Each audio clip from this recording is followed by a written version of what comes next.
audio, or you can even watch back. Giving players all the props or put them on blast. We don't give no hot takes, only talk facts. We're giving all our devotion, riding high on this wave of emotion. Going all out, yeah, cause this is our time. No, ain't no stopping us till we reach the finish line. All in, we came here to win. We're gonna give everything. S-I-C-K on the run. S-I-C-K, sick, sick. On fire, we're ready to fight. We'll bring the house down tonight. S-I-C-K on the run. S-I-C-K, sick, sick. Play it on the car ride, play it when you lounge.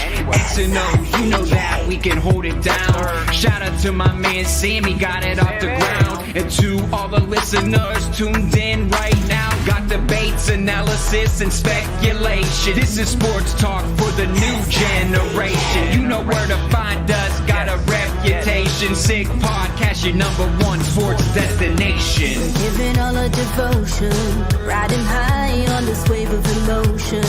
Going all out, yeah, cause this is our time. No, ain't no stopping us till we reach the finish line. All in, we came here to win. We're gonna give everything. S-I-C-K on the run. S-I-C-K, sick, sick. On fire, we're ready to fight.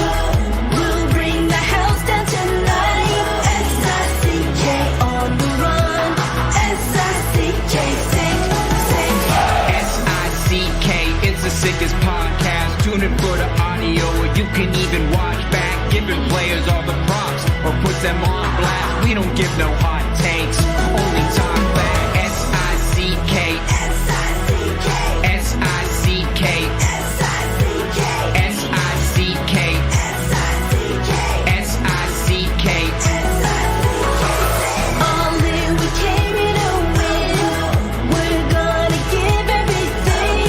S-I-C-K on the run. S-I-C-K, sick, sick. S-I-C-K, it's the sickest podcast. Tune in for the audio, or you can even watch back. Giving players all the props or put them on blast. We don't give no hot takes, only talk facts. We're giving all our devotion, riding high on this wave of emotion.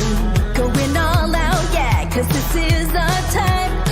No, ain't no stopping us till we reach the finish line. All in, we came here to win. We're gonna give everything. S-I-C-K on the run. S-I-C-K, sick, sick. On fire, we're ready to fight. We'll bring the house down tonight. S-I-C-K on the run. S-I-C-K, sick, sick. Play it on the car ride, play it when you lounge. X and O, you know that we can hold it down. Shout out to my man Sammy, got it off the ground. And to all the listeners tuned in right now, got debates, analysis, and speculation. This is sports talk for the new generation. You know where to find us, got a reputation. Sick podcast, your #1 sports destination. Giving all our devotion, riding high on this wave of emotion. Going all out, yeah, cause this is our time. No, ain't no stopping us till we reach the finish line. All in, we came here to win. We're gonna give everything.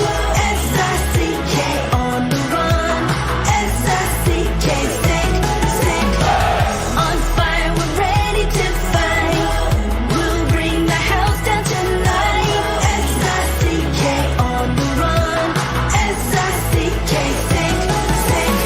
S-I-C-K, it's the sickest podcast. Tune in for the audio, or you can even watch back. Giving players all the props or put them on blast. We don't give no hot takes, only talk back. S-I-C-K, S-I-C-K, S-I-C-K, S-I-C-K, S-I-C-K, S-I-C-K. Turn up your volume. Because you're about to listen to The Sick Podcast. The Eye Test with Pierre McGuire and Jimmy Murphy. The Stanley Cup winning Colorado Avalanche. And after 22 years, The sickest NHL podcast. It's gonna be sick. And welcome to the Halloween edition of the Eye Test here on the Sick Podcast Network. Happy Halloween to all out there. I hope you and your young ones are enjoying it. Some beautiful weather if you're in the Northeast. Pierre, you are up in Mont-Tremblant, Quebec, but back here in New Hampshire and Boston, 82 degrees on October 31st here. I can't remember it being this hot on Halloween, Pierre. Well, I've been up here since 1965, and I don't remember it being this hot up here either. Yeah. The only thing I can tell you, Jimmy, if we have trick-or-treaters here, as I look outside, it's either going to be deer, wild turkey, or bear. So what do you feed them? Grass? They feed themselves pretty well, actually. They're pretty self-sufficient. Got to watch out for those wild turkey, Pierre. If you grow tomatoes, be careful. They used to attack my mom's tomato garden really bad. All right. She can't stand them. But hey, you know what? Let's get into some hockey talk here. We're going to shortly be joined by longtime Nessun color commentator for the Boston Bruins, Andy Brickley, former NHLer as well. On Sunday, Pierre, the Bruins are going to honor Jack Edwards, who retired from broadcasting after last season. They will honor him throughout the game against the Seattle Kraken at TD Garden. Jack said he would have loved to come on. He's just kind of biding his way through things right now and getting ready for Sunday. So we want to wish well to Jack. Hope he's doing all right. And also tell him thanks for the memories because, man, did he produced some great calls over the years. I know he could be a little rambunctious, but, a lot of people rubbed him the wrong way if you weren't cheering for the Bruins. But, hey, he made no qualm about it. He was a Bruin at heart, like some other play-by-play announcers that we've talked to that work for the team broadcast. Mm-hmm. That's their job. And he did it well. And so a great career there. I'm happy that the Bruins will be honoring him. We will talk about that with Brick, and we'll also talk about the struggling Boston Bruins, Pierre. They had a great text message exchange with Jack yesterday. So I was happy about that. He sounded great when we were exchanging notes. Passion for hockey still there. He's following the team unbelievably intensely, I would say. And, he had a magnificent career. He didn't have a little bit good of a career. He had a magnificent career. And, yeah, you don't have to – when you're the home broadcast, you don't have to worry about the visiting team. You have to worry about your team. Yep. And he did a great job, I think, helping build the Bruins brand. He was a big part of the Bruins brand. He was. And, it really was synonymous with the way when the Bruins started to come back and become relevant in Boston again. I think he came back on right out of the lockout, if I'm not mistaken. So the 05-06 season, then, those two seasons in 06-07 were kind of tough, but he was there in 07-08 as it started to trend upwards for the Bruins. So he was a big part of that. And, you say you're exchanging notes with him. He had this, and I don't think he'll mind if I say it, talking about the Bruins play this season so far. And he says, look, somebody's got to grab the players by the lapels, shake them, look them in the eyes, and tell them to execute Monty's plan to a T and see if it works. And I think he's dead on. I think that's it right now. And with all due respect, and we'll get into this with Brick, but we've already talked about it here, Pierre, but with all due respect to the veteran core, their work ethic to this point has not been where it needs to be. I know everybody's going to have an opinion, but unless you're at practice every day or you're at the games all the time, it's hard to say who's working, who's not working. What I would say, again, not being at their practices, but watching all their games, there's something not right. Mm-hmm. Whether you want to call it work habits, whether you want to call it paying attention to detail, whether it's guys that were overrated when they came to the team or guys that aren't having good seasons as veteran players, there's something wrong there. And I think it's all kind of come together at the very wrong time for the organization. And, you can say whatever you want about them, but they're in Carolina tonight. And this is Carolina's first game after a long road trip. Carolina's won 4 in a row. And I'll just tell you right now, the pressure's on. We talked about the Islanders going into Columbus yesterday. The Islanders lost 2-0 to Columbus. Elvis Merlikin should have had back-to-back shutouts, one against Edmonton and one last night against the Islanders. And I'm just telling I'll tell you right now, if you're a Bruins fan, it's the same deal. You're going into Carolina. They're probably going to outshoot the Bruins, and they're probably going to out-hustle the Bruins. Brindamore's going to do a good job making sure those guys are focused. And this is going to be a hard game for Boston, real hard game. It really is, But let's switch gears for a bit. We'll get back to the Bruins when we have Brick on. But one team who seems to be doing everything right now, and there's no shortage of work ethic, is the Winnipeg Jets right now, Pierre. And look, coming into the season, when we were talking about the Jets, we were doing our team previews. You raved about Kyle Connor, rightfully so. And he now has a point in every game this season, a point in 10 games straight to start the season. He's tied a NHL record, I believe. And if he gets a point in their next game, he will break that record with 11 games straight with a point to open the season. But Pierre, as I've said to you in our text going back and forth in the last 12 hours or so, the other thing that I think you really, really nailed was Cole Perfetti being an X factor, because look, this poor kid's had a lot of health issues. And when he's played, it's taken him a while to kind of find his groove and reach his potential. But he has been huge for the Jets this season, Pierre.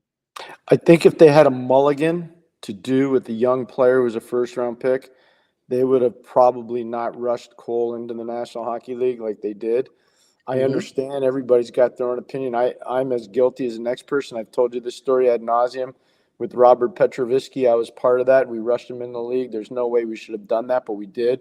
And I think it really set the player back. And I think in Cole's case, he's very fortunate that, he didn't get dinged up too much and that he's finding a way to get it back in the rails. But, yeah, no, Cole's a good player. They're a good team and very underrated defensively. I know everybody looks at Hellebuck and they say, oh, well, they got him. And people aren't talking enough about Eric Comrie. When he's had a chance to play, he's done very well in goal. But if you really think about it, Josh Morrissey is probably the best D-man in the league that unless you watch Winnipeg play, you don't even know who he is. Yeah. And he's a really good player. And this isn't new. He's been a good player. No, this isn't new. He's just getting better. And that's the thing. You got this Four Nations event coming up, and I will lead the charge. If he's not on the Team Canada roster, and I know they're deep on D, but if he's not on there, just like when Evander Kane got cut from the 09 World Junior in Ottawa, and I went crazy, and Pat Quinn slapped me in the back and said, don't worry, your guy's coming back. And Kane came back and played a huge role for Canada. If Josh Morrissey isn't on this team, I'm going to do the same thing on the eye test, because there's no way that guy shouldn't be on that team. I think another guy that will play in that tournament too is their goalie, Pierre. Connor Hellebuck obviously has not had the playoff success that he wants. So that's a question mark. How will we play in these big important games that count? But it's a little different than the Stanley Cup playoffs. But still, he'll be one of those goalies there as well. I'm thinking maybe Jeremy Swayman, and there's a couple other guys we could list there. But just great job by Scott Arniel too, switching over to head coach this year. He's really handled that transition smoothly. And I looked at last night, Pierre. When a team, would they open 8-0, the Jets? I think they were 7-0. I could be wrong. Okay. And then they lost. And so, usually when a team goes on a win streak like that, whether it's to open the season or any point in the season, when they lose, they might go on a 2 to 3 game losing streak. It's just sort of the nature of the beast. And they just came out guns a-blazing against Detroit. And Detroit was not playing poorly. Detroit was playing tough too in that first period. And the Jets just were like, nope, we're going to be better. And they took it to them. And Detroit just could never catch up. They made it 3-2, I think, at one point. But, the Jets just like, nope, they bounced right back from that loss. So they're for real. And they're going to be a tough out for any team this year. Kyle Connor going back to Michigan. He wants to prove something to the Red Wings, but he also wants to prove something to all his buddies from the University of Michigan that are all part of that team now in Detroit. He's like, I'll show you guys how good I am. And Kyle Connor did that last night. No, you're right about Winnipeg. The one thing I take out of last night, I take Merzlikin's shutout as a real positive thing for Columbus. I think Columbus is going to be really tough to beat it in Columbus. I don't know how it's going to translate on the road when they don't get last change. So we'll see how that plays out. And the other thing is something's going on in Vancouver, Jimmy. Something's going on. Rick talking. Yes, I remember. Yep. Oh, I know. That's why I'm bringing it up. And, you watch it and, you hear what Rick said last night after the game. I thought he handled himself well, but the response hasn't been very good from his team now. That we're talking, this is a team that has been laboring. They've been laboring, and they clearly there's a problem in goal, Jimmy. There's an issue in goal.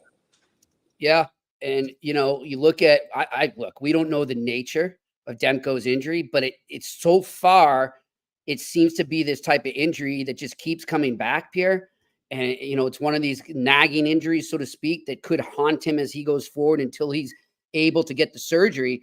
So, even when he comes back, you just hope, is he going to even be 100%? It's like, if I'm them right now, if I'm Patrick Allvin and Jimmy Rutherford, I'm out there looking for a 1B, a solid 1B. Yeah, what's scary is they had him. They had Casey DeSmith. I know. He's in Dallas now. Yep. Our next guest can tell you all about Casey DeSmith. He called the game the other day when Dallas came into Boston. Andy Brickley, he did the game. Yep. DeSmith played really well. He's a legit goalie. He really is. Well, you know what's amazing? He went to Brick's alma mater. There you go. How about that? There we go. Well, let's bring Mr. Andy Brickley on right now. I'm sure it's nice weather down where he is. Andy Brickley joined us here. Oh, from the RBC Center. How you doing, Brick? I'm doing great, Murph. How are you?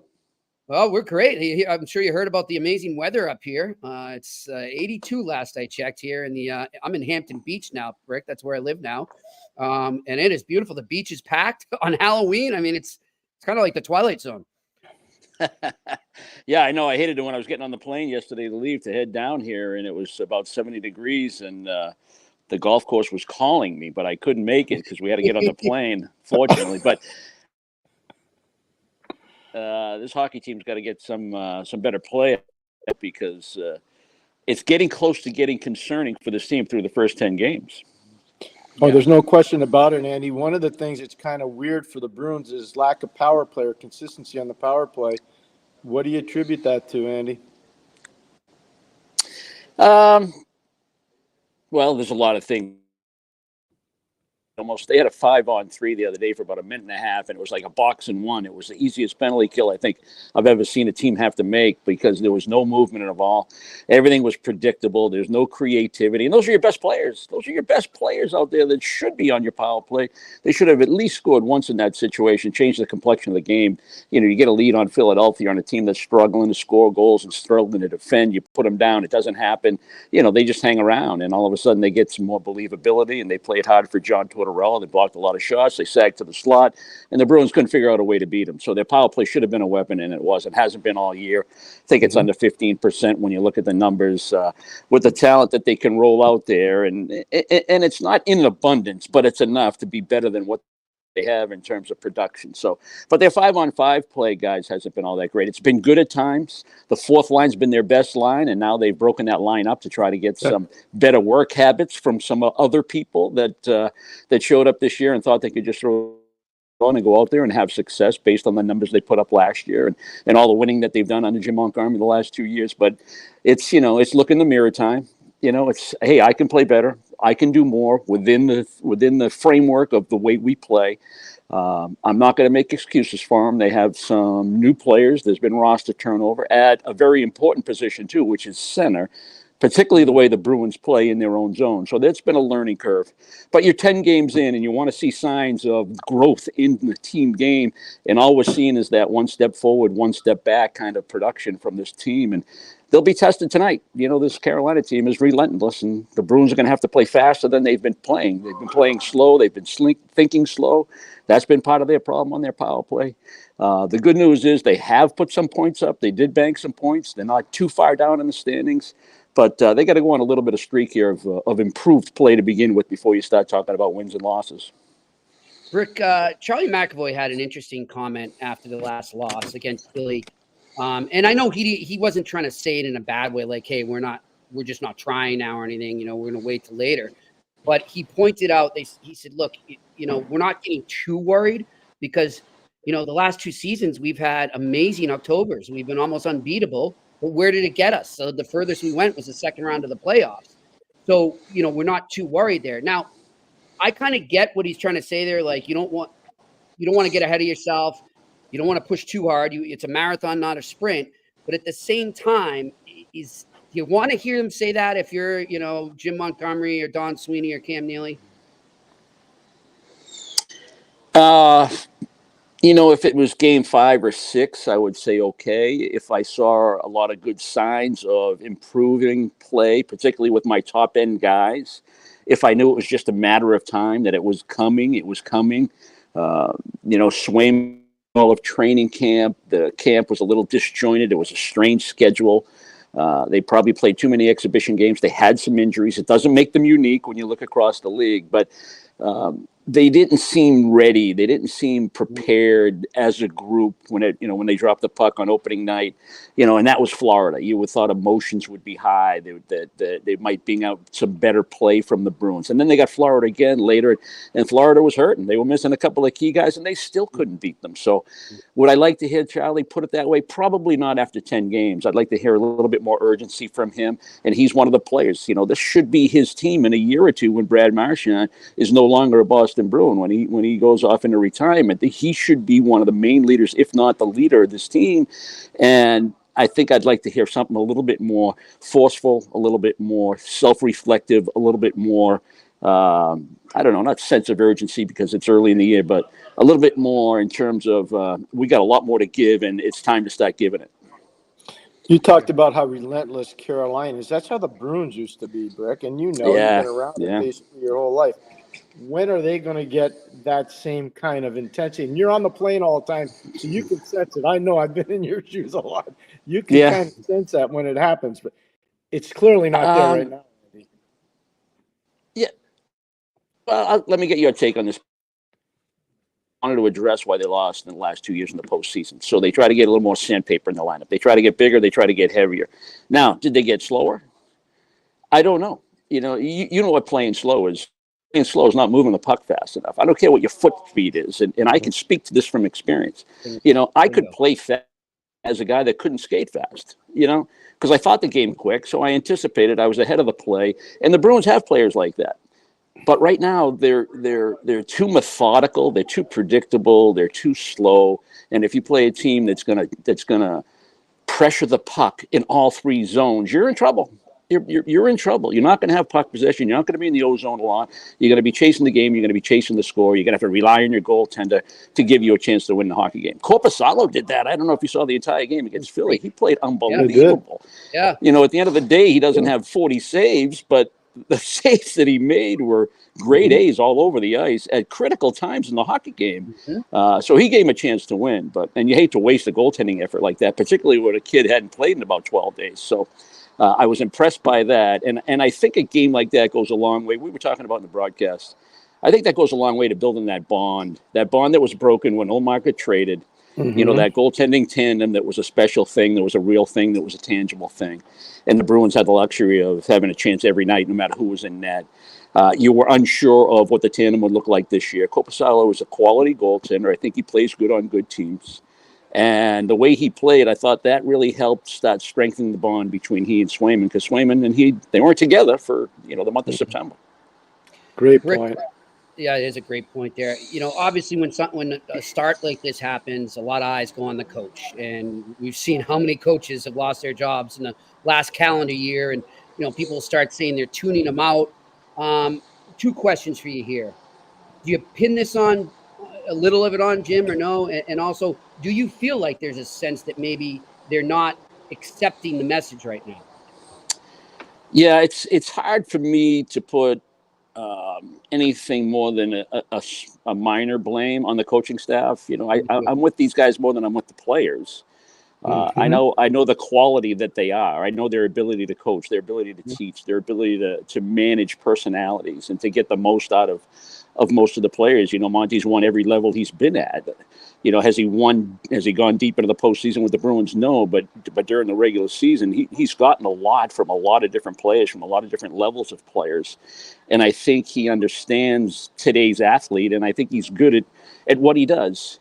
Now, there's some things that he probably like to do differently, adjustments, whether it's X and O's during the course of a hockey game, or how he's handling a personality, or how he's handling a player, or what he says to the media. Sure, there's always when you want a mulligan or two, and maybe that's been the case through the first 10, but I don't see the coaching as the problem right now. I literally look across the board. I mean, I can't really pick one player where I said, this kid's been good every time he's laced them up.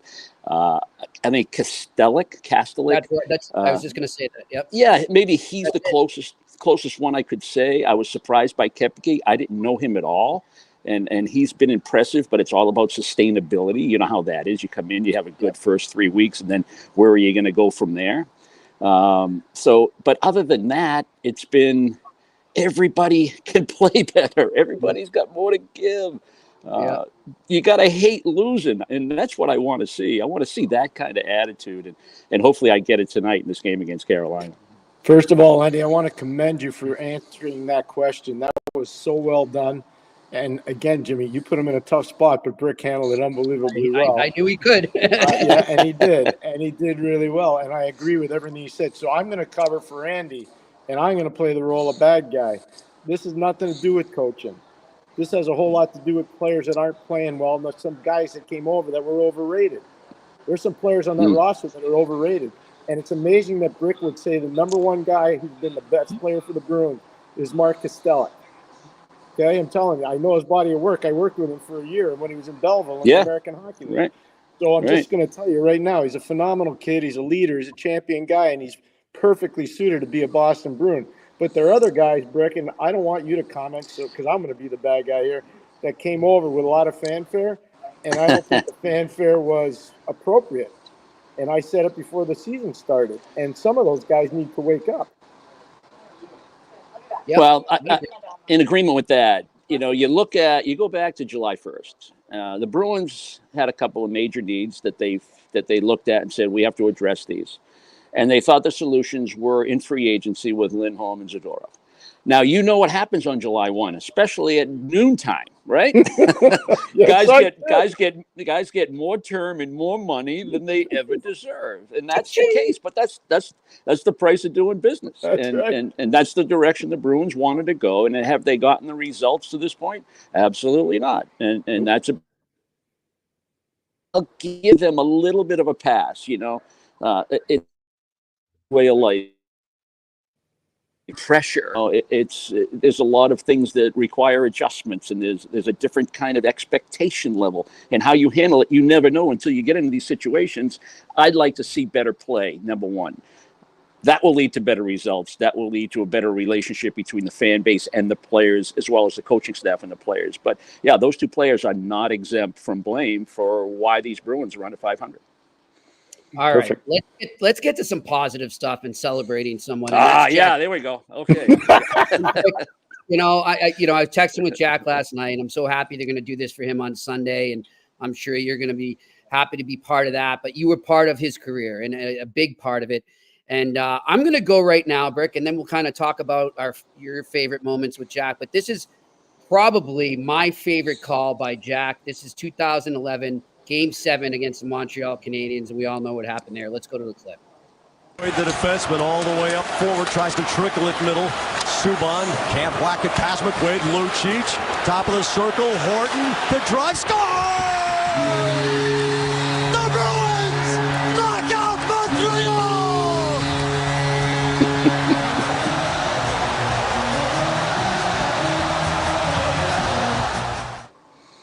I mean, you can't beat that excitement. Awesome. I know the opposing fans sometimes got frustrated, but hey, he's the team broadcaster, and he was a definition of a team broadcaster. He was a Bruin, Jack. Brick. Well, it was a privilege to work shoulder to shoulder with him for 19 seasons, the better part of 2 decades. Experienced a lot together, and I just have such great admiration for the man. I loved his passion for the game. People wanted to call him a homer. Okay, that's kind of part of the job. But he got excited about a lot of good hockey that wasn't Bruins hockey that the Bruins were facing, and I can attest to that. But I remember that call. Obviously, that's one of my favorites too, Murph. And just I needed to get some distance from Jack in the booth because he was all over the place with his emotions, fist pumps, and everything else. But it's awesome what the Bruins did for him at the end of last year. It's awesome what Nesson did for him, the recognition and the thanks that they gave him for the services well rendered. And I think it put Jack in a really good place, a mental place that, when the end comes, you hate it because you love it so much and you always want to go out on your own terms. And he was very concerned about the way the Bruins stepped up, the way the NESN stepped up, that the retirement was a lot more palatable for him. And every time that I've talked to him and visited with him, seen him and did some events. You got him? I think we might have lost Brick. He was on a roll too. We'll get him back. But it's true. I mean, Jack loved the game. And I like what he said there, Pierre, that it wasn't just getting excited about Bruins hockey. It was about other hockey. And I can attest to that too. There were many times where, at a game day skate or maybe after a game, just going down the elevator. Hey, did you see this game the other night? What about this player around the league? And he, he's like us. He's watching everything around the league. And obviously that's his job, right? To know what's coming in against the Bruins. But he was a puck guy. He loved hockey. He just loved the game. He loved being around it.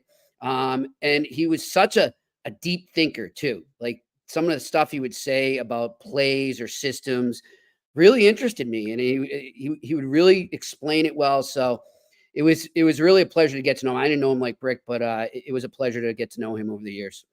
Oh, yeah. Hey, listen, again, when you're an assistant coach in the NHL or you're coaching in the league or you're studying to do a broadcast and you listen to somebody and they catch your ear, that's the ultimate compliment. And the one thing I know is when you're watching or when you were watching a Bruins game, you would watch it with the sound up. There are a lot of times when you're watching a local feed, especially where you have the sound down, but not whenever Brick and Jack were working. So, I think that what you just touched on is really important. It's really good. And it speaks to the longevity they had together as a tandem. I mean, that's a long run, almost 2 decades as a group. So I have a lot of respect for the way they've done their business. Again, you put Brick in a tough spot. I thought he handled it well. And I'm glad that he agreed that there's certain guys that aren't there. And Jimmy, I told you this when they did this. Those players are good players. Don't get me wrong, but I think they're miscast. Mm-hmm. I think, the additions are miscast. And it doesn't mean they're not good players because they are. But, I think they thought internally they were going to get a level of performance from the new guys that I'm not sure they're able to get to. Mm-hmm. And we're going to see long term. We'll find out. We're going to find out whether they can or not. But tonight's an important – I know it's early. Listen, we all know it's early. Tonight's an important game, and it's against a team that's won 4 in a row. They're coming first game back after a trip. We're talking about Carolina. And for Boston, they've had some time to dwell on that 2-0 loss to Philadelphia, and I don't think anybody's really happy around the group. Okay, well, I'm just getting a notice from our producer, Sammy. He's trying to get Brick on right now, but it appears something's gone wrong with his phone. It's picking up one thing. I don't think it's a phone. I don't think it's a phone. I've been in that hallway before, too, in Carolina. It's not real receptive to Wi-Fi down there. That's what I was thinking, too. But we want to thank him, and I'll text him after. But as far as me putting him in a tough spot there, I'll tell you, Pierre, there's not many people I would ask that question to, but I did it because I know how Brick would answer. He tells it like it is. And I also know that, as he said, he's with those coaches a lot. And let's just put it this way. We've had some conversations behind the scenes that I know what he's going to say. And I'm glad that he's not afraid to tell it like it is and say the players need to step up. Like, sometimes team announcers aren't going to do that, but Andy Brickley will always do that. And it looks like we do have Brick on right now. Let's try and bring him in. I don't know. Maybe we don't. Oh, not yet, Sammy says. But yeah, so I mean, I know Brick's going to tell it like it is, and he's dead on. I think it's imperative right now. We're focused right now on the new guys, and maybe them not meeting expectations yet, or maybe the expectations, as you said, being too high. But I think the other issue right now, Pierre, and I was saying this on another radio hit I did today, and I think I've told you this off the air, and I'll say it here, is that. Look, for the last 2 years, the Bruins have surprised people with their starts and how far they've gone. And that's because they had lost Zdeno Chara and Patrice Bergeron and David Krejci. And somehow they were able to sort of extend that dynasty feel, so to speak, or that success or that dominance that they've had for so long and that aura, so to speak. And somehow they were able to overcome those losses for the last 2 years. But eventually, it's going to hit you. It's inevitable that it's eventually those 2 losses. And unless you're finding some superstar center. There's not many Patrice Bergerons out there, but it's going to eventually hit you. And I think that's what we're seeing right now. And I think it's natural. So I'm not going to knock them for that. But they're in enough games right now, as Brick pointed out, where it's time for that veteran core, the guys that are still there, the Charlie Coyles, the Brad Marchands, the Charlie McAvoys, the Brandon Carlos, guys like that to, in my opinion, to rally the troops and step it up. I mean, I'm not in the locker room. Sure, they're giving as many motivational speeches that they can, but they need to lead by example, I think, a little more than they have. Yeah, that's fair. I'm looking forward to watching their farm team play to see how many realistic prospects they have down in Providence. We have them now, by the way. Yeah, good. Perfect. Hey, Brick. We lost you. Yeah, sorry about that. Well, I'm up in the broadcast booth. I was in the hallway because some of the techs were working, and then all of a sudden my internet went out. I had to do the only thing I know to do on a cell phone is turn it off and turn it back on. I'm very tech savvy. I was hoping it was just going to be audio when I talked to you. When I texted with you earlier today, Murph. Hey, Brick, I got to ask you, Brick, unless my mind's not still connected, I think you were drafted by the Philadelphia Flyers, weren't you? I was Mr. Irrelevant, by the way. I was the last pick in the draft. I know that. So did you have any money up on the board the other day? Those days are long gone, baby. Long gone. There'd be a few teams I'd have to put money on the board. Well, so. Jersey. I know Boston. I know Philly. Pittsburgh, and then I had a handful of games under John Paddock when I was in Winnipeg at the very end of my career. So, yeah, Philly, right? Growing up in Boston, Bruins, Flyers, not a lot of love there, and then I get drafted by those guys. And I think my first line mate was Bobby Clark, and he did not like me in the slightest. I was some college American kid, trying to make it in NHL.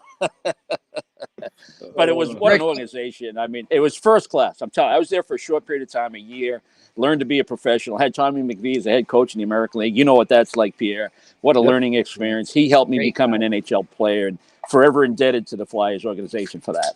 Yeah. Pierre, Brad, let's go back to Jack, though. When you got cut off there, you're just talking about what a joy it was to work with him. And I like what you said, where he, I know obviously he loved the Bruins and he'd get hyped up about them, but you're right when you say that he knew every team. He knew every player. He did his scouting. And that's what I always loved about Jack. Yeah. And he always had an opinion. He hated anything that was vanilla as far as a broadcast went. He liked to take chances when chances were warranted to be taken. And he had thick skin. And if you rubbed somebody the wrong way, especially a player in the opposing team, he made sure he was in that locker room, whether it was post game or the next time at the morning skate, just to face and stand up for what he had said. If he felt it was necessary to apologize, he would. It didn't happen all that often, those apologies, but at times it was required. He was man enough to go and do that. But when we honor him, or when the Bruins honor him and the fan base honors him, the Garden, everybody on Sunday, and it's an early game, 5:00. His family will be there. There'll be a nice montage from a lot of different people that he touched, and they're gonna share their favorite memories, and I'll be one of those. And it's hard to pin one down. And you played that one call on the Nathan Horton goal against the Canadiens in Game 7, but I'm telling you. There were so many great calls from him, like the Leafs mulch again was another good one. I used to like when he said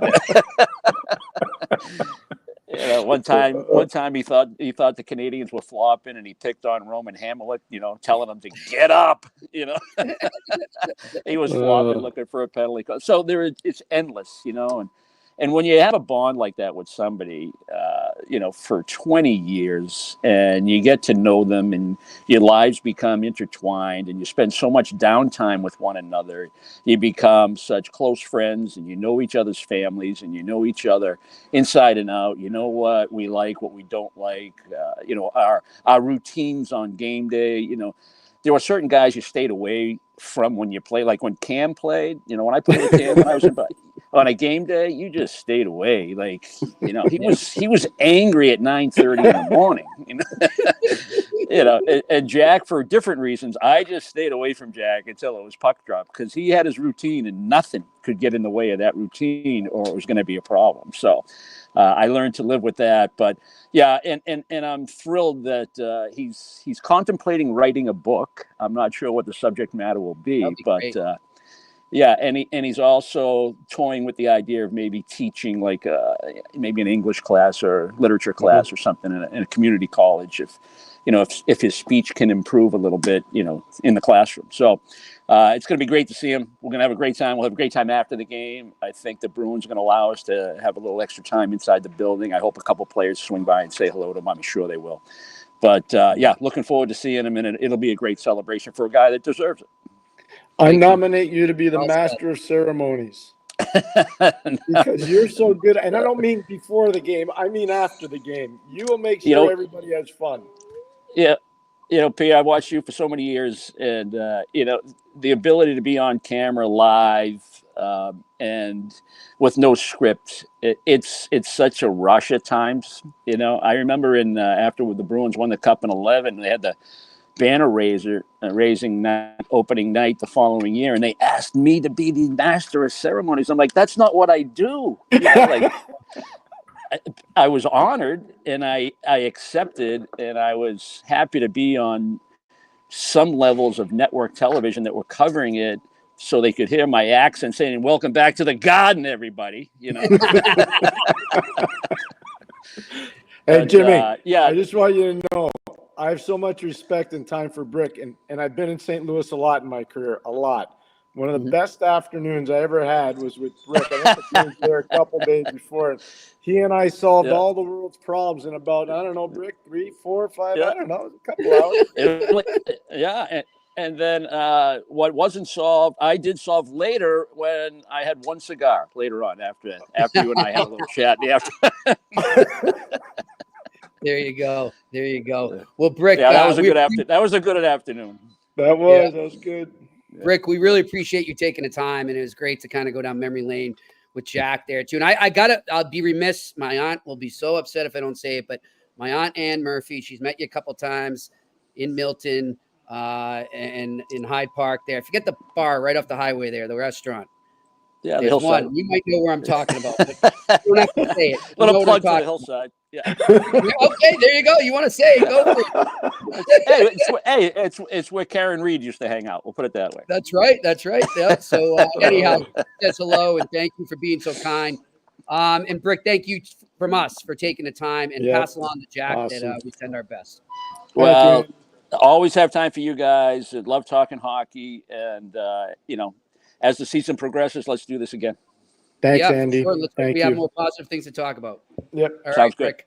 Thanks, Brick. Right, Andy Brickley joined us here from Nesson on the eye test. He's a class act here. Oh, he's really smart. Jimmy, you know what? He doesn't take enough credit. I'm going to tell you this, and I know we talked a little about it the last time Andy was on, but when the lockout was happening, Brendan Shanahan put together a group of people, and Brick was on it to try to fix the way the game was played. Oh, he was. Yeah, I remember the competition committee. He was on that committee, and I'm telling you, he did a really good job in that committee. And I don't think people realize, like, he was really popular with a lot of high-end players because he made it, not because he was fast, not because he was big, not because he was strong, a really good understanding of the game. Yeah. Really good understanding. IQ and heart. Yeah. And so that whole thing coming out of the lockout, there was like a competition committee. They didn't call it that. I forget what they called it. He was on that. Yeah. I remember it. He made a big difference. I'm telling you. It was really good. And so I've always had a lot of time for Andy. I respect him a lot. In the 91 and 92, he was in Boston when we played them in the Eastern Final. He was a really good penalty killer. He and Dave Reed were very, very good penalty killers. Very good penalty. They were key to the Bruins sweeping the Canadians in that round before they got swept by you. Yeah. I remember that. All right. Well, listen, great talking with him. We'll get him on again down the line. And he's Pierre, just quickly too. One of my favorite things when I used to travel with the team was after the games, Brick and Bob Beers and Jack and them, they just sit outside in the parking lot for a bit, have a couple cold ones, and just the stories, the insight, like you just said, to learn and see the way he thinks the game. That was the most fascinating thing to me because this guy really knows the game and he can sense things, and that's how he was on the ice. So and Bobby Beers is just like that too. Bobby's a really good hockey man too. So they've got a good thing going in Boston. Those are two real high-end hockey people. Again, I respect both of them, known both of them a very long time, and got 30 years plus with both of them. So a lot of respect, a lot of time. Quickly before we get to our Q&A and my sick pick of the day here, Pierre, I want to talk about the trade yesterday. It happened after we were on the Timothy Liljegren trade, where he ends up in San Jose. Before you go there, I just want to say this quickly because I've had a lot of people bounce into me, and whether it's traveling or at rinks, and people saying, how come there are not more trades made early in the year? And I'm like one of those guys saying, because there's not an organizational need, or general managers don't see, a positive thing for them. And in the last 2 days, we've had Oli Mata traded to Utah because they had to, because they lost the two defensemen to injury and long-term injury. And then obviously Liljegren goes out to San Jose because they want to be better. They want to be better. And so anyways, continue. But trades can happen. My point is trades can happen. Pierre, and again, Pierre and I do not, like Brickley said, one of the things we love about this is we don't script it. We don't practice it. There's no, rehearsals or anything. There's no notes exchange. We have our own notes. We talk during the day about ideas, but we don't know what we're going to say, so to say. And so one of the things I was going to bring up to you, and I'm glad you said that these trades are happening a little earlier than usual, Pierre, I want to go back to something you said, and we can tie this into what we were just talking about Jim Montgomery too. Earlier in the season, maybe even before this season, we were talking about all the coaches that were let go in the last calendar year. And you made it clear, and you said, look, that means that's not really an option anymore for a lot of GMs. Now it's going to be time for the GMs to face the music if things aren't working well and things aren't going well, for them to figure it out. And so I'm asking you now, Pierre, do you think that has something to do with what we just saw in the last 48 hours, that the clock is ticking a little earlier than one would expect when it comes to being a general manager? Yeah, I would say there's expectation in San Jose for them to be better now. To be fair, Macklin's been hurt. He played one game, and the good news is he's back on the ice today. And they played great the last week to week, but it's still positive. And I don't think there's big pressure on Mike Grier to win this year, but I do think there's pressure for improvement. I do think there's pressure in Utah, the other team that made a trade, on Billy Armstrong, Jimmy, and new ownership. We talked about Mr. Smith, very solid owner, really enlightening facility, what they're doing with it. We had Bell on yesterday. Bell was great. She was outstanding. But I would just tell you, Jimmy, I think there's pressure in a lot of markets. I wouldn't be surprised to see Edmonton try to do something here pretty soon. They're playing in Nashville tonight. I mean, there's pressure on some of these guys. I'm just telling you, there's pressure. I wonder, is it I just get the feeling, based on what you warned us of earlier in the year and what we're seeing, and I'm not just saying those two trades are direct. No, but of this, but I'm just speaking in general, because you said we're hearing, and I'm hearing a lot more trade talk right now than I usually do, Pierre. I'm sure you are the same, but I'm wondering, just, have owners said to them, hey, you're not going to have that easy eject button for the coach this year. Maybe there comes a point we agree we might have to get rid of the coach or make a change, but you need to figure things out too. And so I'm with you on what you said earlier in the year. I think we're starting to see that as the season progresses here. I think I'll tell you one thing. There's going to be a lot of pressure, and I'm not going to name the markets right now. I think they self-identify, but I'm going to say by this time next week, so next Thursday, some of these teams better not be losing the way they're losing. Yep. Because I think you're going to start hearing a lot of rumblings. Yes, for sure. And it won't be it's not going to be about coaches. Nope. I'm telling you, it's not. Players and management. Yep. I'm with you on that.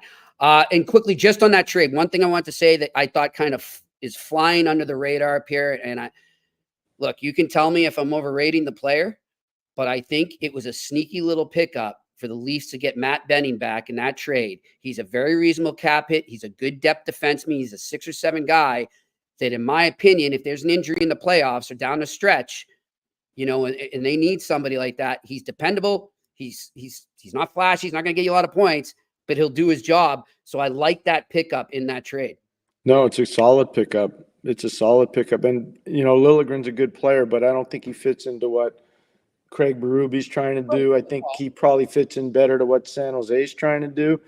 I've known Benning since he was a kid playing at Northeastern.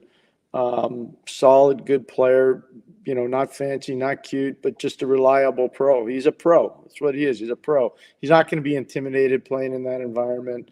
So, good. I think it's a good pickup. It's a subtle pickup. There's a guy playing in their organization, Marshall Rafai. He plays in the American Hockey League. He's on a one-way, and I wouldn't be surprised to see him get another opportunity up top sooner rather than later. So again, this is a time you're hearing about all these injuries now, Jimmy. Yep. I talked to an American Hockey League coach this morning at 6:30 in the morning. I'm not kidding you. And he's saying, I can't believe how many injuries are starting to accumulate in our league. It's unbelievable. I said, hey, dude, it's starting to happen in the NHL too. You know, it's really starting because now the game, remember, Jim, we talked about just before U.S. Thanksgiving, the league changes again. And it's not just in the NHL, it's in the AHL too. Things just get a lot quicker. Collisions are a little bit more violent and guys get more hurt because of it. For sure. Well, listen, Pierre, let's switch gears a bit. We want to tell our listeners out there too, tomorrow, the On-Campus Friday is pre-recorded, so there won't be any chat room next to you here, next to our picture here. But so we will get back to, we're going to do our questions today, and we'll answer your questions again on Monday. But we had the pleasure of talking to Ben Barr, head coach of University of Maine. It was a great interview. I'm sure everyone out there is going to enjoy it. Lots of exciting things happening up there in Orono. And of course, we got talking about the Friendship Four, and that's what we'll do here, Pierre. And the countdown's on. Tomorrow is November, and we are now, 3 weeks out from heading over to Belfast. Well, Dublin first, and then Belfast for the Friendship Four. And I'm getting really excited because it's getting real, Pierre. And we're going to know the location of where we're doing the eye test front on Monday by this coming Monday. In Dublin. Yeah, it'll be in Dublin. So we're going to know exactly what pub or restaurant will be doing the eye test from that Monday. If you're there, stop in. We'll let you know way in advance. We're going to start on campus Friday, starting to put the coaches on. Jimmy set that up, and so we're excited about that. And can't thank Sarah Stanton enough and everybody over at Cara Travel. Can't thank you enough. Yep, for sure. We're looking forward to that and being with the Belfast Giants and our friend Mr. Metcalf, the commissioner of the Hockey East. Looking forward to the tour he promised us of the fine establishments in Belfast. So we will have a lot of fun over there. But all right, let's get to our sponsor here, Betway. As we told you always, they are the leading global online betting and gaming brand. You want to follow your gut instinct, go over there to Betway right now, or you can sign up right in front of you if you're watching us here on YouTube with the QR code right there in front of you. And remember, you must be 18 plus and always bet responsibly. Let's go to my sick pick of the day, brought to you by Betway. It's time for Sick Picks, brought to you by Betway. So, here, I am going to go. We're looking right now. The Flyers, great effort by them the other night in Boston. Go in there, get a shutout. Really good effort by them. I like the game. They answered the call by John Tortorella. However, and I've got two picks, by the way, today. This is my first one. However, the Flyers are 2-9 this year after a win, or 2-6 after a win. And they also, they just haven't struck that consistency yet. I look at a St. Louis Blues team that's coming into Philly right now that really got embarrassed in their last game against Ottawa. They're going to want to answer their coach's call, and the veterans in those locker room, I'm sure, will have them up for this game. I like the St. Louis Blues to go into Philly on the money line, plus 124 to beat the Philadelphia Flyers. And I'm going to stay in Pennsylvania, and we'll go to the Pittsburgh Penguins. They're hosting the Anaheim Ducks. It was a very magical night there, besides the score for the Penguins, but a magical night if you're a hockey fan and a fan of Marc-Andre Fleury. Great scene there after the game with Crosby and Letang. So the fans were able to be into that and enjoy themselves, even though their team continued to struggle. Well, their team, in my opinion, will continue to struggle again tonight as Greg Curlin and the Anaheim Ducks go into Pittsburgh. I'm taking another dog there, another road dog, plus 154. Those are Murph's sick picks of the day, brought to you by Betway. Let's get to the Q&A. What do we got? Sound the siren. What's up, buddy? Pierre, obvious question about pressure. When you have 25% plus of your cap dedicated to 2 players, Edmonton, is the reality that big holes will just get bigger? Unless you've drafted well, the answer is yes. You've always got to have a steady stream of young players coming in, and that's why the development phase of this is so important. I see Mark Kostelek doing so well in Boston. It makes me really proud. It makes me proud of the coaches that were there. Troy Mann, David Bell, Ben Sexton. Those guys did a phenomenal job with those guys. I went down there and spent a lot of time and worked, with some of their other preparation. But I just, you see all these young players thriving when they get developed at the American League level. And if you're going to have a payroll like Edmonton, you got to have a constant flow of those guys coming, or as Sound the Siren said, it's going to create a lot of big holes in your organization. Yeah, and just let you know, Pierre just got a nice text from Brick. He said, thanks a lot, and tell Pierre I always enjoy talking to him. So next question. Alex Ivanovsky, I watched Merzlikins so far, and I can't help but wonder so far how defensive structure helps goalies find themselves again.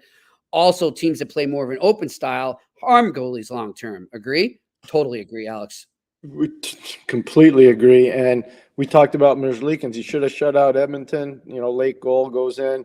And then obviously last night he gets a shutout against the Islanders. And he was good in that game. The Islanders put some heat on him. Not that they're having a lot of pure scoring happening right now. The Islanders are having a tough time finding the back of the net. But no, I think that's a really good point. There's one thing, and you have to look it up, Jimmy, not now because it's too convoluted an exercise. Goalies back in the day always wanted to play for teams that were coached by Pat Burns because he created this defensive system that made it almost impossible to penetrate, and you look at obviously the Montreal Canadiens and Patrick Roy. You look at Toronto Maple Leafs and Felix Potvin. You look at the New Jersey Devils, and obviously you had Marty Brodeur. You can talk about even Boston back in the day. I think Byron Dafoe was there. You'd have to look it up, but I think Byron was there. Even the Andy Moog days with Reggie Lemlin. Yeah, so you know what I'm saying? I'm just those coaches that we're talking about, those guys make a difference. There's no question they make a difference for the goalies. I totally agree. And one goalie, Pierre, and so far I don't think it's been too bad yet. We haven't seen this kick in action yet. But one goalie I'm keeping an eye on this season, at least until like December, is Linus Ullmark. I mean, considering the structure that he came from in Boston to go to a more sort of open run and gun team in Ottawa, though I think, they've tightened up a little under Travis Green. They're starting to get better at it. But that was a guy when he got traded there, and everyone's like, oh, he's the savior and all this. I said, not that he's a bad goalie by any, he's a great goalie. I just wasn't sure how he'd mesh with their system in front of him, but we'll see what happens. Hey, I want to give you another name of a kid that I think is going to do really well. He just got called up, Zach Ostapchuk in Ottawa. Okay. Came up from Belleville. He and Gaudette are up there. Gaudette, the former Northeastern player, Hobie Baker winner. They're both up in Ottawa now. But Ostapchuk, I'm telling you right now, I've been watching a lot of tape because I'm getting ready to do these 2 American League games this weekend. And I think he's going to be a heck of a player. His skating has improved probably 100%. Where's he from? Chris Jr.? He's a Western Canadian kid. He's a Western Hockey League kid. Played a lot for the Vancouver Giants, and then I think he got traded. But he's been in Belleville, and he's going to be a very good player. Very good player. Right. Thanks for the tip. Next question. Shane Oliver, question for Pierre. Yaroslav Askarov is 5-0, 0.959%. Sharks are rebuilding. Any chance they leave him in the minors for fear of stealing NHL wins this season? Is that a thing, Pierre? Depends on how the ownership messages. It's a good question. Depends on how the ownership messages to the manager. Ownership may say, hey, you know what? We got to win some games to sell some tickets. Or the owner may say, you know what? Don't worry about selling tickets this year. Just get everybody to improve so that when we come out of the gate next year, we're ready to go. Askarov plays for the Barracudas, which is their farm team in San Jose. John McCarthy's the coach there. He's off to a real good start. That's a good veteran team, by the way. They've done some good things so far. So if you're them, you're excited. You're excited about that. But, yeah, no, it depends on your owner. A lot of that comes down to who your owner is. And everybody's going to say they're going to blame the manager. They're going to blame the coach. I can just tell you it's a lot of times it comes down to who your owner is. Yeah. What I'm interested in, as we've said, we'll keep an eye on it, is just Will Smith and what happens with him as we go on here. He's going to play as a number 3 center tonight when they play Chicago. All right. Well, I hope they find a way to get him going there. And, if don't let it get too deep into the season that he's around a lot of losing too much. I put him right down with the Barracuda if that's what's going on. All right. Next question. Ed Tamboni. If a team is not playing with heart, passion, determination, and structure, i.e. the Habs, is it the players or coach's fault? It depends. Sometimes it's the players. Sometimes it's the coach. Sometimes it's injury. Sometimes it's just fatigue. Sometimes you're just out of gas mentally and physically. You're out of gas. They call it the dog days of the seasons. The veteran teams that are good, they don't have to deal with that stuff. When the players police the room, more times than not, you don't even see those questions. But when the players aren't policing the room and the coach has to overextend himself, then you got issues. Yep. So I'm not sure the Canadiens are in that phase of their development yet where the players are really totally policing the room. And it will happen eventually, but right now it's just part of the growing pain that they're going to experience. Totally agree. All right, next question. Will Van Vegal, I hear this upcoming draft has some strong goaltending prospects. Given their importance, why do teams so infrequently draft them in the first 2 rounds? If they are so impactful, why so few high? Well, because a lot of times those goalies you think are impactful at lower levels don't translate to the next level. It's just it's easy to say, but it's not that easy to do. Size comes into it, injuries come into it, the caliber team you're playing for. I mean, there's a lot that goes into it. But, I think more and more teams are realizing that it might be important to, especially if you got 2 picks early and there's a lot of depth, you probably use one as a player on a player and then obviously a goalie. But more times than not, here are the things that trump everything. Elite centerman trumps a lot. They're hard to trade for. You usually have to draft them. And elite defensemen are really hard, especially right shot defensemen are really hard to get. So those are the 2 positions that really trump everything.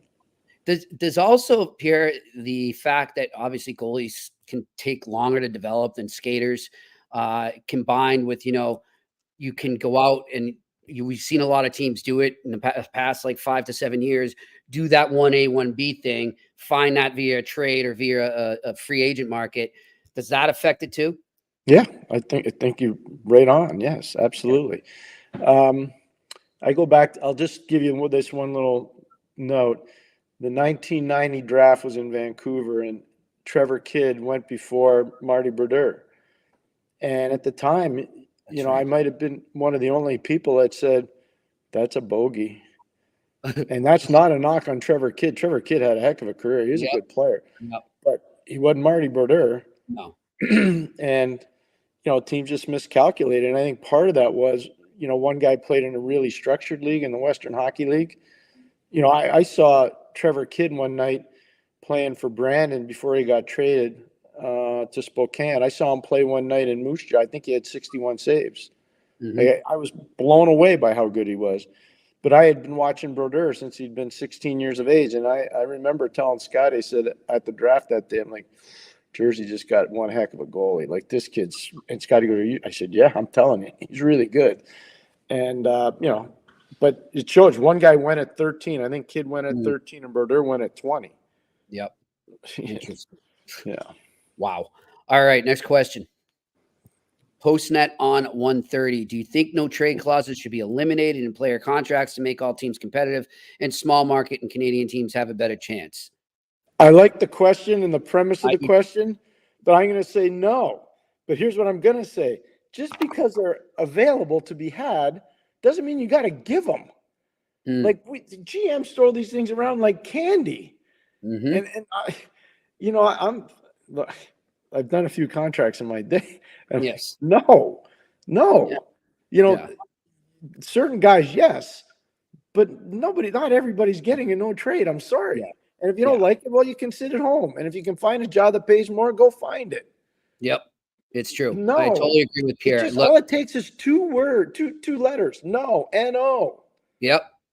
100% agree with Pierre. And I'll just say that, they're not going to be able to pull that out of the CBA. So it's here to stay. No. That's why Pierre is saying, Okay, well then, the GM's got to learn to say no. He's 100% right. I mean, it's, I don't know. I would have to do an exercise on it, but I bet if we went through all the no trade clauses, I'm thinking at least 30% would be like, really? Probably Really? more.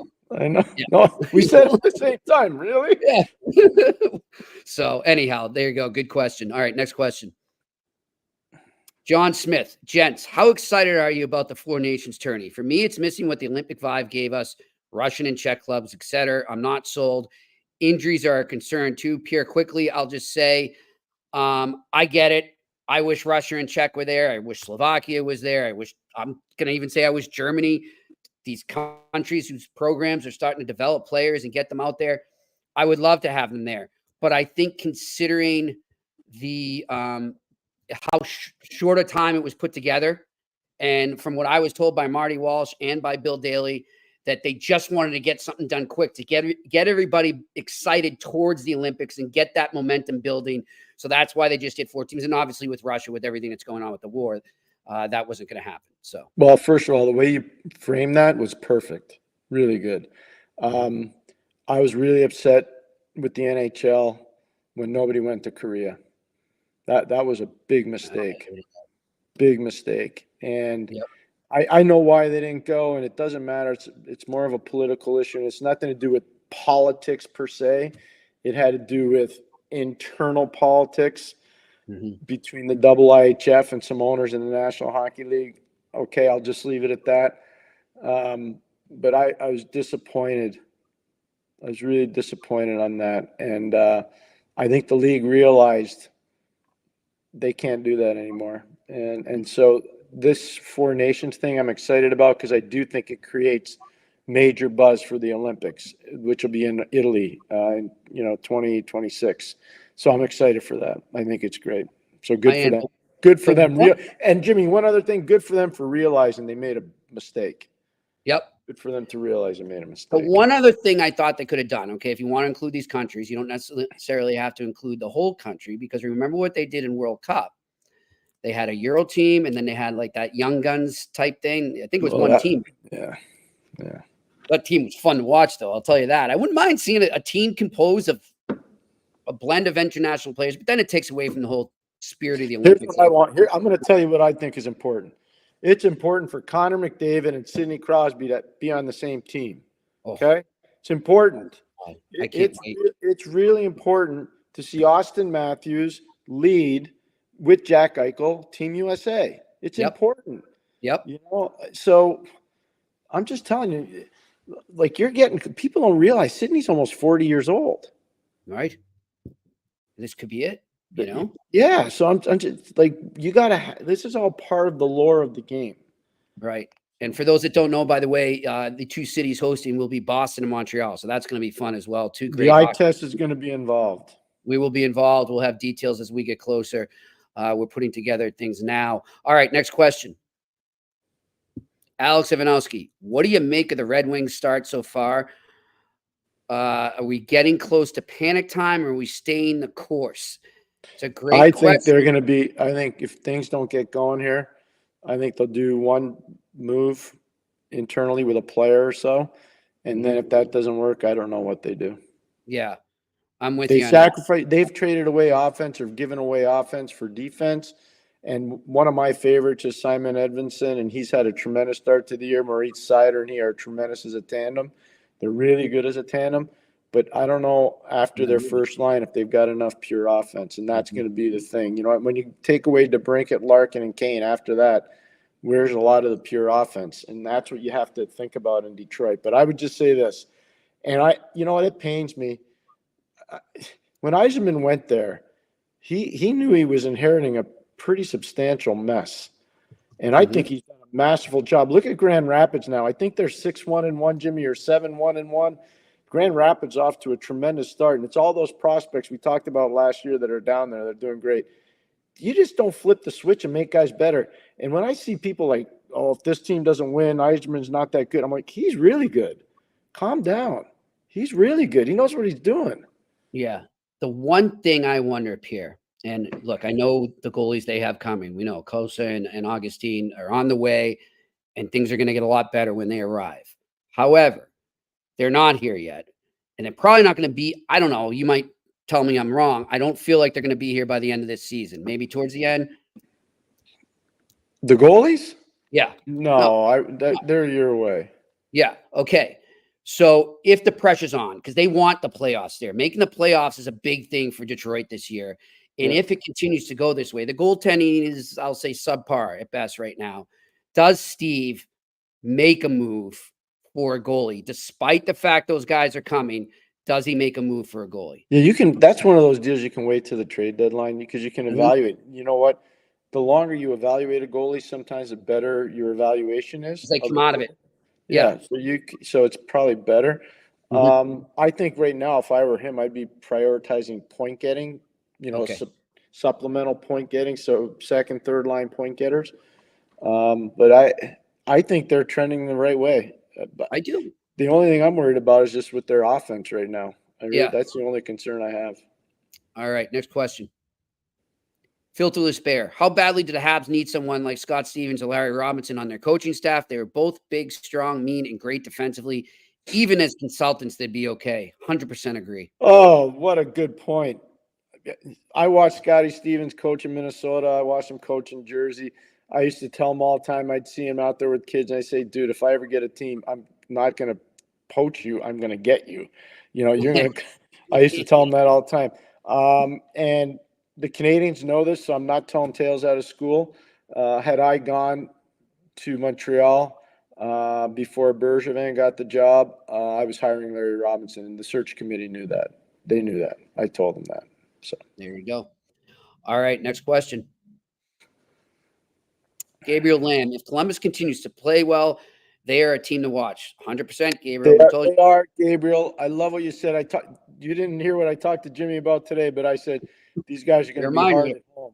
They're going to be really hard at home. Where I think they're going to have a problem, we'll see, is when they go on the road and they don't get last change. And some of their younger guys are going to have a more difficult time fighting through stuff. But right now, I think at home, they're going to be a real tough out. There's a lot going on there, not good, not for bad, for good. Yeah, and we'll revisit that if this continues. We're going to get a Columbus guest. Well, we'll get Dean on. We'll get Dean Evison on. And you can get right. Don on. We can get Don Waddell. We'll figure it out. Next question. Alex Evanowski again. Speaking of goalies that have benefited from a team defensive structure standpoint, don't you think Jarry might benefit if he got traded to another team like that? Potentially.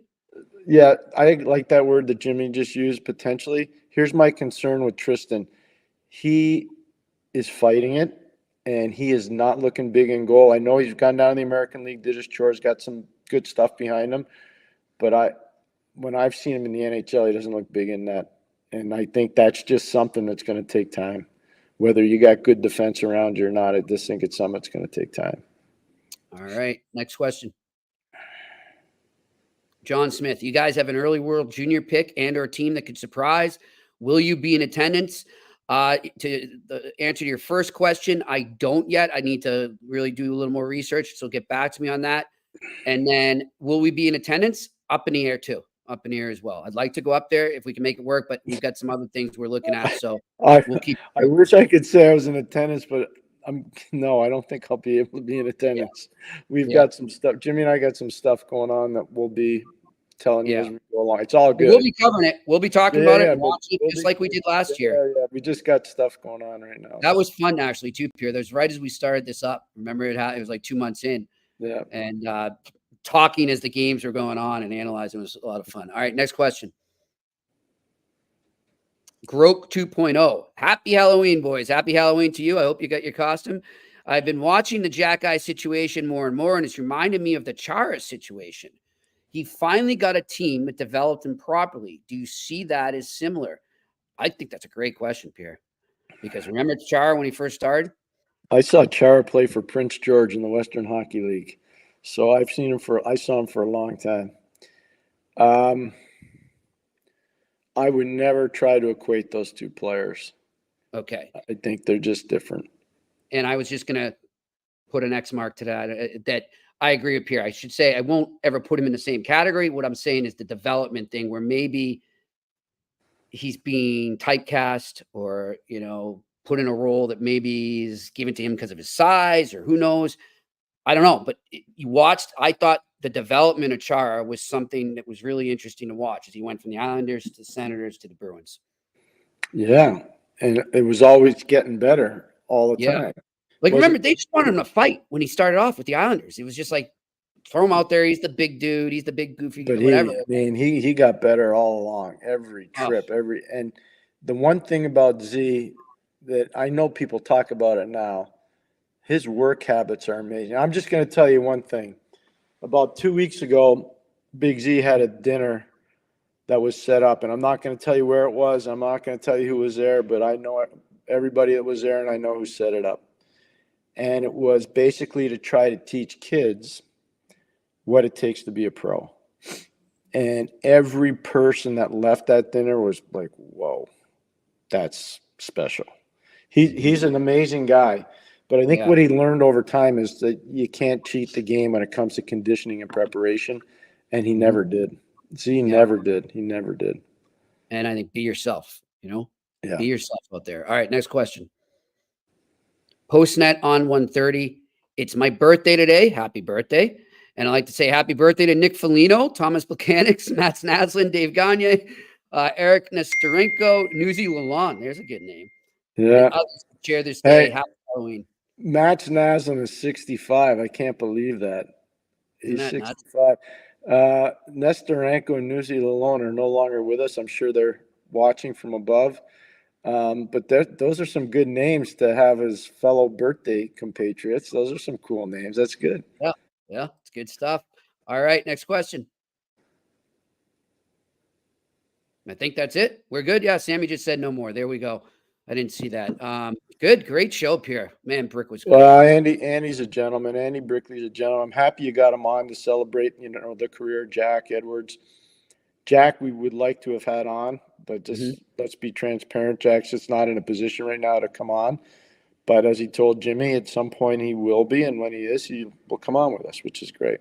Exactly. And, one thing I forgot to bring up to Brick to get his take on it was Jack was, as he said, he's a big English fan, writer. He loves to read, writes a lot.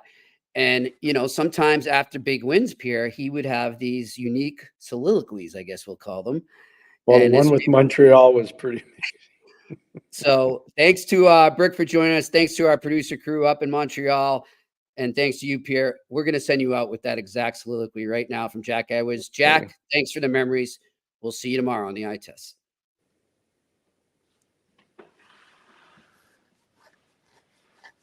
4-3, the final at TD Garden. Well, as I was driving from the former seat of all NHL power, Montreal, through the free and independent states of Vermont, New Hampshire, and Massachusetts today, it struck me what an odd thing royalty is. Royalty in modern times is something that is perpetuated by those who didn't actually make those great conquering achievements and establish their reigns, but rather those who find themselves, because of a certain location in history and an accident of birth, to be in a position to carry on a tradition. Yet those royals sit there on their shiny thrones and primp in their hand mirrors and try to dictate morality according to them about how you can dive or how you should play or how you shouldn't run a player into the center glass. And the rest of us, those poor filthy masses, are just supposed to take it. Well, a couple of hundred years ago, a bunch of rowdy radicals charged out of some Boston bars, went down to the dock and dumped the King's tea into the salty sea. And in doing that, it struck a chord that rings true even today. That when confronted with imperious conceit, fighting the good fight is not only the right thing to do, it can be a heck of a lot of fun. And who has more fun than us? For Andy Brickley, Naoko Funayama, and our Nesson production crew, I'm Jack Edwards at TD Garden in Boston. The Boston Bruins prevail in sudden death in Game 7 against the Montreal Canadiens and send them to summertime. Ole, ole, ole.